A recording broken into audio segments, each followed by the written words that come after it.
फिर गांव आई बहू। हाय रे, वो कल मुही फिर आने वाली है। मैं तो नहीं चाहती कि वो यहाँ आए। अरे तुम्हारे इकलौते बेटे की बीवी है, बहू है तुम्हारी, कोई बेगाना नहीं कि तुम नहीं चाहती कि वो घर ना आए। अरे उसका घर है ये। हाँ है तो, लेकिन याद है ना पिछली बार एक ही दिन के लिए आई थी, गांव की शक्ल ही बदल कर चली गई। इस बार न जाने क्या क्या करेगी। कलावती अपनी बहू रमा के गांव आने से परेशान थी। अरे शहर की लड़की है, गांव आकर क्या कमाल करती है देखिए। रमा रेलवे स्टेशन पर। हाय रे, गांव की जमीन पर पैर रखते ही गोबर की बदबू आने लगी है। कैसी बात कर रही हो? इसी महक को सूंघ सूंघ कर तो मैं बड़ा हुआ हूँ। हाँ, तभी तुम्हारे परफ्यूम का खर्चा इतना ज्यादा है। पति को रमा की बात बिल्कुल अच्छी नहीं लगती। अब कोई आया है क्या रिसीव करने? कोई क्यों आएगा, मेरा गांव है, गली गली की पहचान है मुझे। चलो आगे से टांगा कर लेते हैं। No no no no, last time मेरी कमर लचक गई थी, मैं तो पैदल ही ठीक हूँ। भाई मैं तो टांगे पर ही जाऊंगा, वैसे भी शहर में टांगा कहाँ मिलता है। पति टांगा बुलाकर उसमें बैठकर चला जाता है। अरे वाह, हाय रे मेरा बेटा।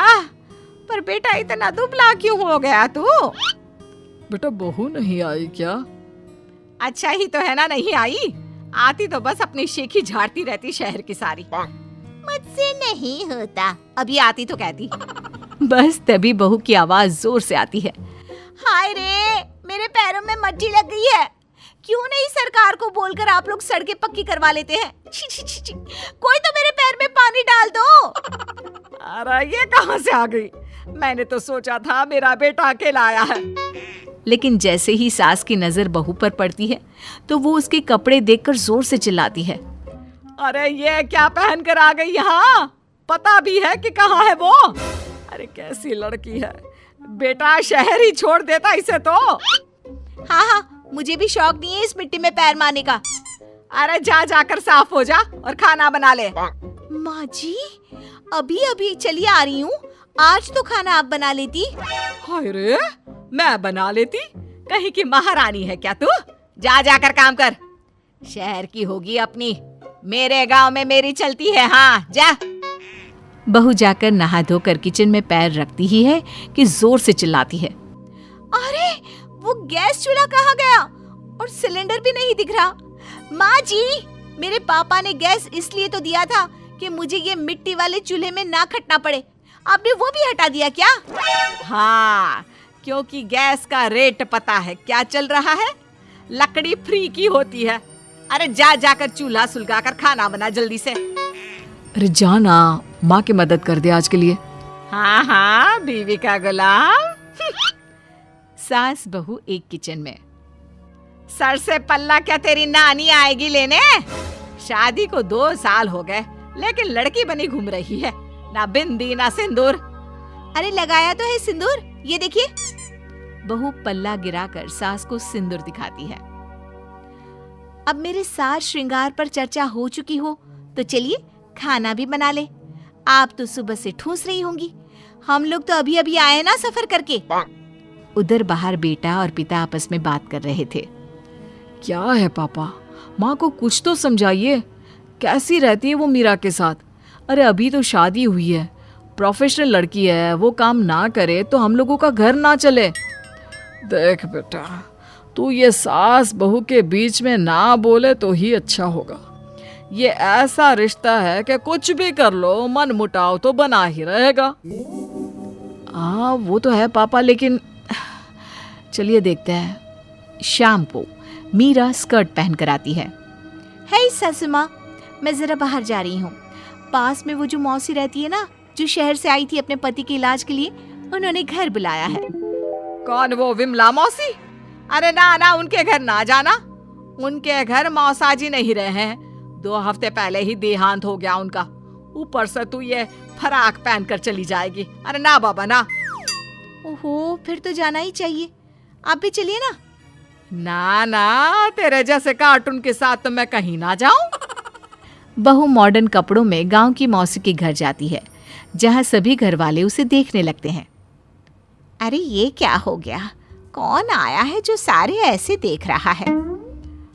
माँ, कोई कबूतरी सी लग रही है, देख तो। मौसी के सामने बहू को देखकर वो उसे पकड़कर रोने लगती है। हाय रे बहू, क्या बताए, तेरे मौसा जी नहीं रहे। शहर में तेरे घर पर रहकर मैंने उनका इलाज करवाया, लेकिन मैं बचा नहीं पाई उनको। देखिए मौसी, जो होना था वो तो हो गया, लेकिन अब कैसे चलेगा घर? तभी एक सरकारी आदमी उनके घर आता है। ये विमला देवी कौन है? मैं ही हूँ। कौन है, कहाँ से आए हैं आप? मैं आपके पति के दफ्तर से आया हूँ। ये कागज में आपके साइन लेने हैं, जरा जल्दी कर दीजिए। विमला मौसी जैसे ही साइन करने जाती है, बहू रोक लेती है। रुकिए मौसी, कभी भी आंख बंद करके साइन नहीं करना चाहिए। देखिए तो क्या लिखा है पेपर में। अरे बिटिया, हम कहाँ पढ़ना लिखना जानते हैं।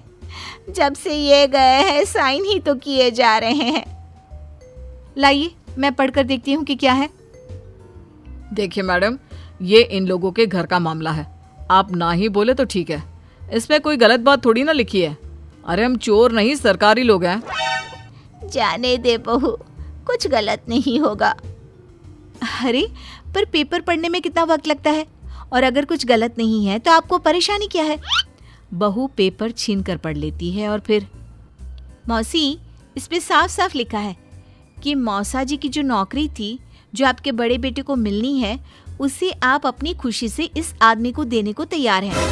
हाय रे, ये तो अनर्थ हो रहा था। अब ये जाएगा पुलिस के हवाले। पुलिस आदमी को ले जाती है। तब तक घर के बाहर भीड़ लग जाती है। सास, ससुर और पति भी वहां आ जाते हैं।